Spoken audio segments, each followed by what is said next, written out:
This week, AI Portland provides AI literacy for all. Confused by Portland's change of government? Citizenly has your back. Thai, Oregon holds their Westside Pitch. What exactly does a chief product officer do? And if you're looking for queer-owned establishments, I have the app for you. Let's get into it. This week was April 1st. Not happy. I am a very gullible person. April 1st is always a difficult one for me. I get super excited about things. People talk about stuff, super passionate, and then it's like, no, that was all a joke. So, glad we're done with that. Glad we can move on to more serious tech things like AI and the promise of what it can accomplish, because that's not an April Fool's joke. Or is it?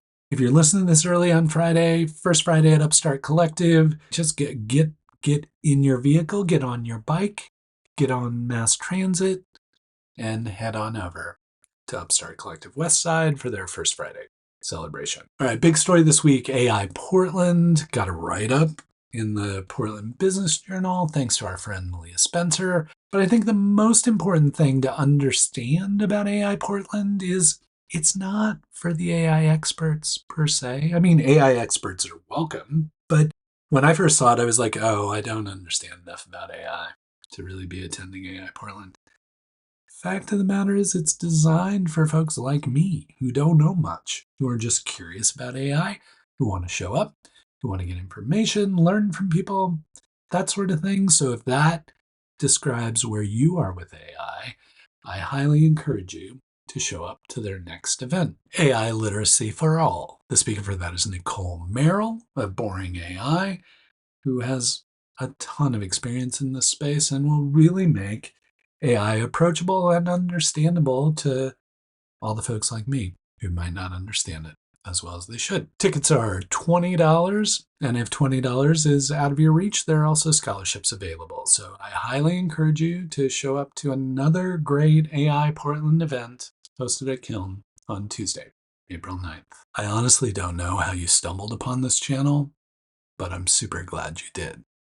And if what I've been talking about is even remotely interesting to you, I'd love to have you subscribe. So please do that, okay?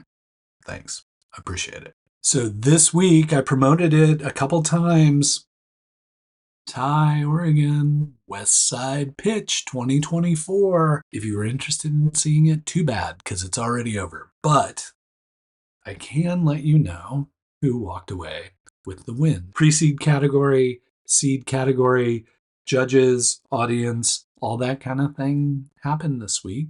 And 3 companies walked away with several prizes, like more than 3 prizes for 3 companies. So let me read this off to you just so I don't mess anything up. I want to make sure that everyone gets their fair share of promotion for the amazing work they did. Stira took away the grand prize of $50,000 in the seed stage.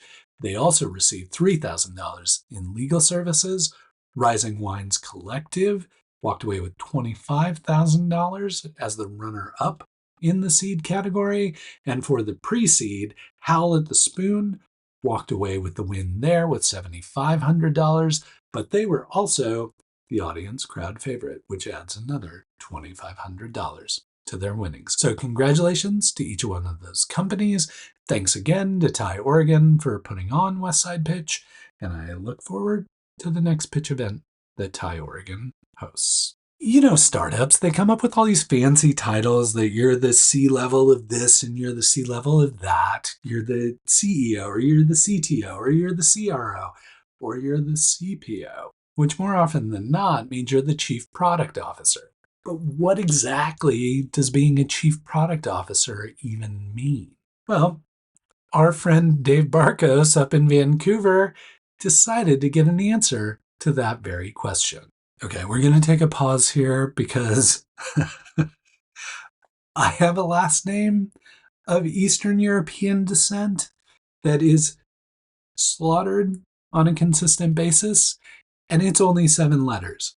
The name I'm going to try and pronounce, I have read hundreds of times, but I don't know that I've ever said it out loud. So let's go with the caveat that no disrespect here. Gonna try my best, but if I mispronounce it, Ty, please feel free to let me know where I screwed it up. Okay? Dave Barkos invited Ty Fraskovich, the Chief Product Officer for Diggs, to come share a little bit about what his job looks like and what it does. And lucky for you, even though I missed the event, you missed the event, maybe you were there, maybe you want a refresher, Dave was kind enough to capture that. Look for links to both of those videos so you not only have a better understanding of what a chief product officer does at a startup, thanks to Ty F, but also what Diggs is doing. Thanks again to our buddy Dave Barkos for capturing that. Much appreciated to have those videos at our disposal. You know, Portland is like changing our entire government, which is a good thing. It's not a scary thing. It's a little confusing,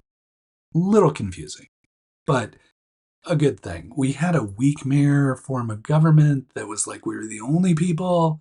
Maybe there's one other place that still had that form of government, so it was time for a change. But these changes can be challenging.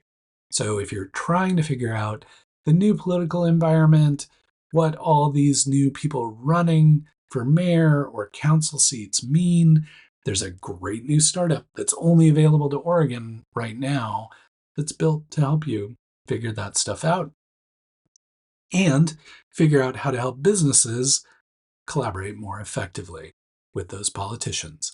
It's called Citizenly, and it's been available for a while. It's in beta, only for Oregon, and I've been mucking around with it a little bit, and I've already learned a lot about the candidates who are running. Think of it like a CRM for politicians.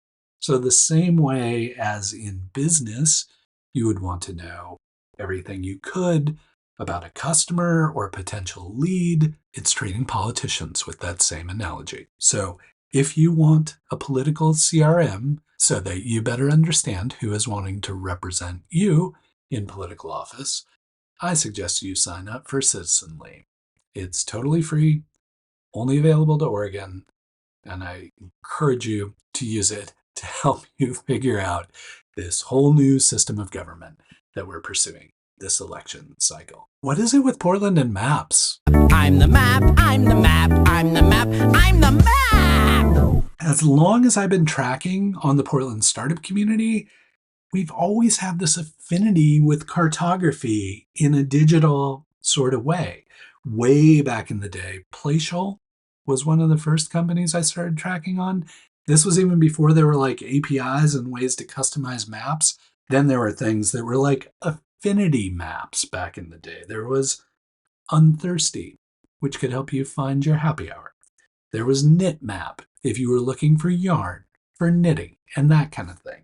When the city of Portland open sourced its data and made that accessible, we saw the advent of a whole bunch of new maps. I most remember the heritage tree map. So if there's like a classic tree that shouldn't be cut down because it has historic value, that was on that map. And you could access it from your iPhone and learn more about the trees in town or learn more about public art in town. So now there's been sort of a renaissance or a resurgence of some of that affinity mapping. We've seen our friends at Buzzcut do that around bars and establishments that have non-alcoholic options. And the newest affinity map that I've found is Everywhere is Queer, designed to highlight queer-owned businesses throughout the United States. So if you're looking for queer-owned, queer-friendly businesses, if you want to support queer-friendly businesses or queer-owned businesses, not only is there an iOS app, there's an Android app,